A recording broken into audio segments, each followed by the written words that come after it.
Guys, Hillary Clinton is losing against Donald Trump. The buffoon in chief, they call him, or possible buffoon in chief.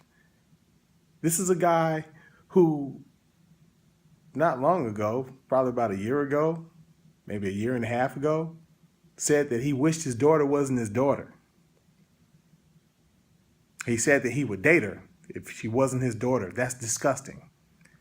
This is a guy who has affiliated himself openly with white supremacist groups. He's even gone so far as to hire them to be his security. He's affiliated himself with the Hells Angels. And she can't beat him. That's ridiculous. Not long ago, she lost against Barack Obama. A lot of people love Barack Obama now, but let's be honest. When she first lost against Barack Obama, nobody hardly even knew who Barack Obama was. The only thing they knew was that he was a black guy, and then on top of that, he was a black guy from Chicago. You know how those two go together. And he had a Muslim last name, and his father was from Africa. She couldn't even beat him. In this racist-ass country, she couldn't even beat him. The reason she can't beat him is because she insists on running as a right-winger. That's what Democratic candidates are going to have to learn. Anytime you start acting like a right-winger, people are getting sick of that shit. They're getting sick of it. There's a poll that was taken that discovered that most Americans are progressive in their thinking, even though many of them may not realize that they're progressive. But when you question them about certain things individually, in the end, turns out they're progressive. So when you run as a right-winger, yeah, there's a lot of money on the right. There's a lot of opportunity, I'm sure, to make yourself personally wealthy and fuck everybody else. But you're not going to win in politics. Look at this woman. This woman is Hillary Clinton. She's got a huge, gigantic political and media machine behind her. She's even got warmongering neocons trying to help her win, and she can't do it. She can't do it. She cannot put this guy away. This guy with this horrific racist past. This guy has gone to court to fight for his right to be a racist against black people and to do racist things against black people. He lost, but he went to court for that. And even the court found, no, you're a racist. You have to correct this. And even then, he still tried to do, his thing.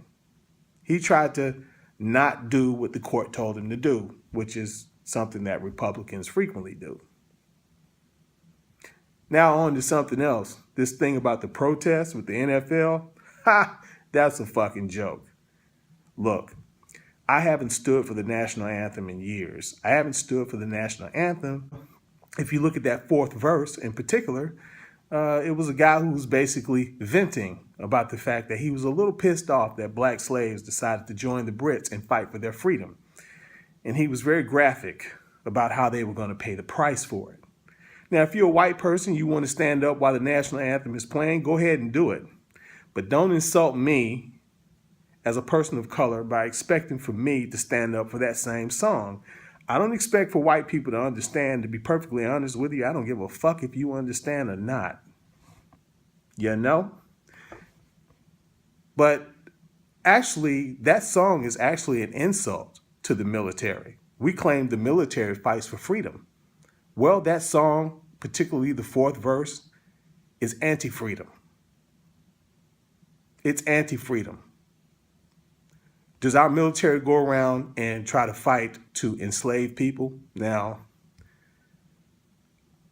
I know technically our military is used, and it's not the military people's fault. It's not soldiers' fault. It's not their position to or their job to question.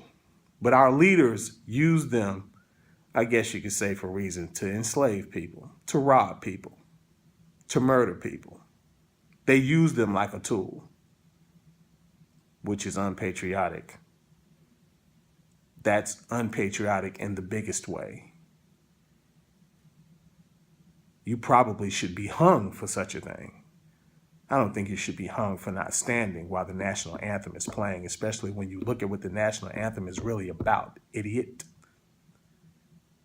And let's be honest, where are you going to go? What are you going to do? You love the NFL, you're hooked on it. You're out here burning these jerseys, which that's kind of weird too, buying a top with a man's name across its back. You're a grown-ass man running around with a jersey with the name of another man on your back. But anyway, that's just my opinion. If you want to do that, to be honest, I have friends who do it. So, I love them like brothers, but I just never understood it. But you're not going anywhere. You know that. I know that. So let's just stop the fake bullshit. Just a couple of weeks ago, you had an NFL player to beat the hell out of an old man and his son. You're not burning his jersey. You're not protesting that. We've had football players to get caught selling drugs. Yeah, and they get in legal trouble at first, but somehow they always manage to find their way back into the NFL. We have NFL players who have shot people. We have NFL players who were suspected of murder. Many of you out there believe that Ray Lewis was guilty. Some of you don't. If you look at the facts, I don't like the shit he's been talking lately about Kaepernick, but it didn't really look like he was guilty. But the point is, many of you thought he was, and you didn't protest the NFL when they let him come back and play, and you thought he murdered somebody. So it looks like NFL players could do anything they want, including murder people and beat the hell out of people and sell drugs, as long as they don't stand up for black people when it comes to police brutality. You want to insist that they stand up for a song that represents basically pro-slavery. It's a pro-slavery song. That's what it is. I don't care how mad you get. That's what it is. Not my fault that at best you've been singing it and didn't even know what the hell you were singing. That's your fault. I haven't stood up for the national anthem in about 20 years. And I have nothing against that flag, because that flag represents a lot of things. It represents a lot of good, and it represents a lot of bad. A lot of things have been done under the flag. There are no perfect countries. So I don't mind standing for the flag. There's a lot of bad things that have happened, and there's a lot of good things. I love my country. I love the United States. That's why I speak out against a lot of the bad shit they do. It's kind of like speaking out against bad things that happen in your home, but minding your business when it comes to what's going on in somebody else's home. Why? Because you don't live there. I live here. I love America. And I accept everything that is bad that has happened and everything good that has happened. But the difference between people like me and you is that you want to deny the past. I don't want to deny it. I want to embrace it and learn from it and grow and get better. All right? All right, guys. Got to get to work. Take it easy. Enjoy